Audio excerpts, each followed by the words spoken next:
Hey everyone, welcome back to the channel. Today I'm going to show you how to upload a video to YouTube directly from your desktop. This is perfect if you've already edited your video on your PC and want to get it online quickly. First, open your web browser and go to YouTube. Make sure you're signed into your account. Once you're on YouTube, look at the top right corner and click on the Create icon, which looks like a small camera with a plus sign.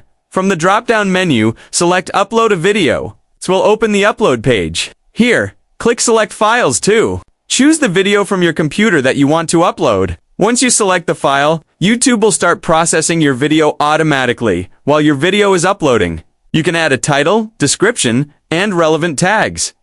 You can also choose a thumbnail, set the audience as appropriate, and adjust other settings like playlists and video visibility.